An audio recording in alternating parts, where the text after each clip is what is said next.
Je commencerai par cette idée que si une petite chenille faisait un trou dans un cocon et regardait la décomposition apparente de sa sœur chenille, pour elle, si elle n'avait pas la vision du papillon qu'elle va devenir, elle aurait l'impression d'une fin du monde. Et souvent, nous les volontaires, nous qui sommes engagés dans cette transition, dans cette révolution, nous avons souvent malheureusement cette vision que tout se décompose, que tout se dégrade, que beaucoup de choses nous oppressent, que beaucoup de choses sont en train de se terminer avec un sentiment souvent d'impuissance par rapport à ces monstruosités qui apparaissent dans le soleil couchant. Et on perd souvent cette image que rien n'est en train de se détruire, mais que plutôt tout est en train de se recomposer. Et ce n'est que parce que justement on va avoir cette capacité à transformer cette vision de décomposition en vision de recomposition que nous allons avoir cette énergie suffisante, enthousiaste et vivante de traverser ces événements et vraiment de les métamorphoser en quelque chose de positif. C'est très important parce qu'il n'y a pas de possibilité de recomposition si on est dans cette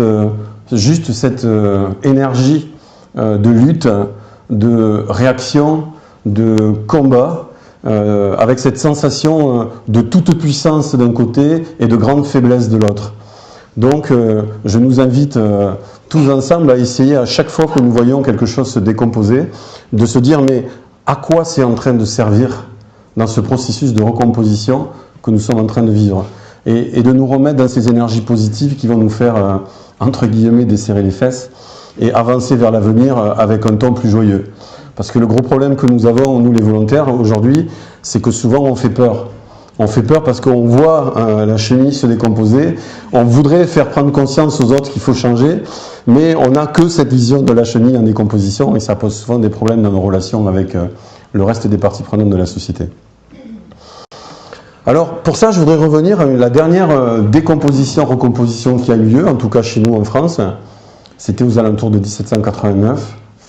On oublie souvent que là, il y a eu aussi une décomposition-recomposition et que ce qui est formidable à cette époque-là, ils ont un peu écrit dans le marbre de notre Constitution. Vous savez que toutes les lois françaises obéissent à la Constitution et la Constitution obéit à tous les droits de l'homme depuis 1948 jusqu'à 1789 et en particulier au premier article des droits de l'homme de 1789 et à son préambule.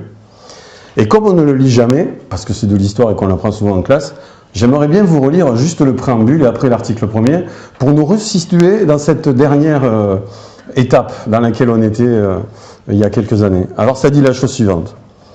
Les représentants du peuple français, constitués en Assemblée nationale, considérant que l'ignorance, l'oubli et le mépris des droits de l'homme sont les seules causes des malheurs publics et de la corruption des gouvernements, ont résolu d'exposer dans une déclaration solennelle les droits naturels, inaliénables et sacrés de l'homme, afin que cette déclaration, constamment présente à tous les membres du corps social, leur rappelle sans cesse leurs droits et leurs devoirs, afin que les actes du pouvoir législatif et ceux du pouvoir exécutif, pouvant être à chaque instant comparés avec le but de toute institution politique, en soient plus respectés, afin que les réclamations des citoyens, fondées désormais sur des principes simples et incontestables, tournent toujours au maintien de la Constitution et du bonheur de tous.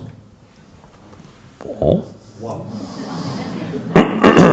On pourrait la lire, par exemple, à chaque début de l'Assemblée nationale, par exemple.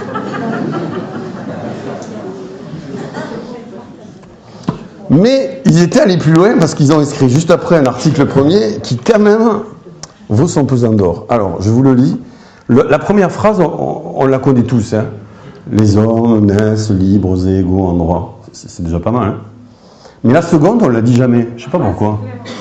Les distinctions sociales sont fondées sur l'utilité commune. Les distinctions sociales sont fondées sur l'utilité commune. Alors, on pourrait essayer de regarder aujourd'hui, au XXIe siècle, où on en est par rapport à ce contrat social que nous avons passé ensemble il y a un certain nombre de centaines d'années. Est-ce qu'aujourd'hui, les distinctions sociales sont fondées toujours sur l'utilité commune ?